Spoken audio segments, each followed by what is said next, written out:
माता पिता के पुण्य कर्मों से ही संतान को मिलती है सुख समृद्धि। अभय प्रताप सिंह। स्वर्गीय विजय प्रताप सिंह की पुण्यतिथि पर हजारों माताओं, बुजुर्गों, गरीब निसहाय लोगों को कंबल वितरण किया गया तथा उन्हें भोजन कराकर स्वर्गीय विजय प्रताप सिंह की पुण्यतिथि मनाई गई।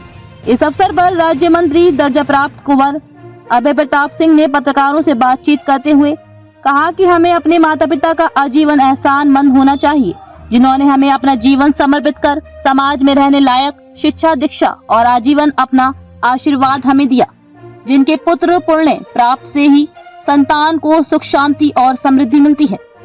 रिपोर्टर अजय कुमार पांडे, कुशीनगर। क्या कहना चाहेंगे? कहना यही चाहेंगे कि ये सनातन की धरती है, ये भगवान राम, श्री राम, भगवान कृष्ण और भगवान बुद्ध की धरती है।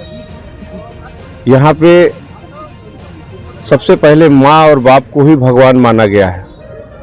लेकिन अभी आप लोगों ने एक खबर सुनी होगी कल श्रीनाथ खंडेवाल जी की, जो करोड़ों के मालिक थे और इतने बड़े साहित्यकार थे कि उन 400 से ज़्यादा उन्होंने किताबें लिखी और इस देश के लिए, इस सभ्यता के लिए एक अपना विचार दिया। एक बहुत ही एक हस्ती थे पूर्वांचल के धरती के, और उनका अंतिम सांस उन्होंने लिया वृद्धाश्रम में। अब वृद्धाश्रम जो लोग खोल रहे हैं, मुझे तो अब उन्हीं लोगों पे घिन आ रही है कि वृद्धाश्रम न खोल के उन वृद्ध लोगों के लिए, सम्मान के लिए काम करना होगा। आने वाली पीढ़ियों को ये संदेश देना होगा कि जो पूजा करते हो, जो दुनिया में घूम के लूटते हो, लुटाते हो, अगर माँ बाप प्रसन्न नहीं है तो कोई दुनिया का देवी देवता, इस पृथ्वी लोक का कोई देवता आप पर मेहरबान नहीं हो सकता, चाहे वो किसी धर्म का हो, किसी भी जाति का हो। तो इसलिए माँ बाप की सेवा, आज हमारे पिता स्वर्गीय विजय प्रताप नारायण सिंह जी का पुण्यतिथि 8वीं वर्ष मनाया गया। इससे पहले हम 17 दिसंबर को अपने दादाजी की पुण्यतिथि मनाए, जो 33 साल से मनाया जा रहा था और आगे मनाया जाएगा। हम उनके याद में, उनके ये सब कुछ उन्हीं का दिया हुआ है। जिस जमीन पर हम बैठे हैं उन्हीं का दिया हुआ है। हमको नाम हमारे पिता ने दिया है और आज हम कोई पिताजी की पुण्यतिथि मनाकर कोई पिताजी का काम नहीं, मैं अपना फर्ज अदा कर रहा हूँ। मैं चाहूँगा कि हर परिवार में, हर परिवार के बुजुर्ग का सम्मान हो। सबसे प्रथम देवी देवता के रूप में पहले वो पूजे जाए, फिर किसी देवी देवता को पूजा जाए।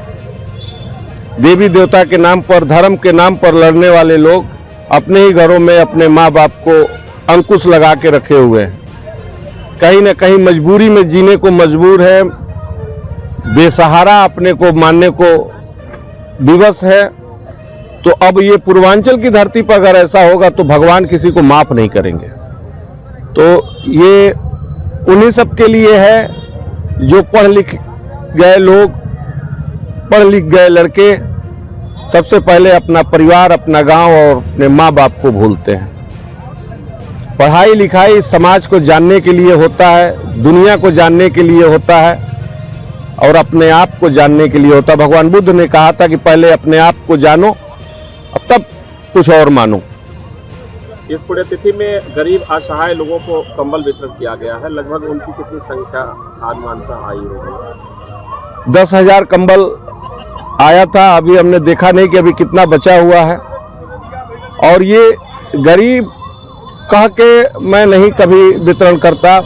हमारे क्षेत्र में जितने बुजुर्ग हैं, माताएं हैं, बुजुर्ग हैं, वो उनको सम्मान के लिए मैं यहाँ बुलाता हूँ, सादर आमंत्रित करता हूँ, सम्मान के लिए माला पहनाता हूँ, भोजन कराता हूँ। एक गार्जियन समझ के उन लोगों को बड़ा प्रसन्नता होती है, बहुत ही प्रसन्नता होती है। वो भोजन करते हैं, जब मैं कंबल देता हूँ उनको सम्मान मिलता है। जब उनको प्रसन्न देखता हूँ तो अंदर से प्रसन्नता आती है। ये किसी भी प्रकार का कोई प्रचार के लिए या किसी भी प्रकार के राजनीतिक लाभ के लिए नहीं है।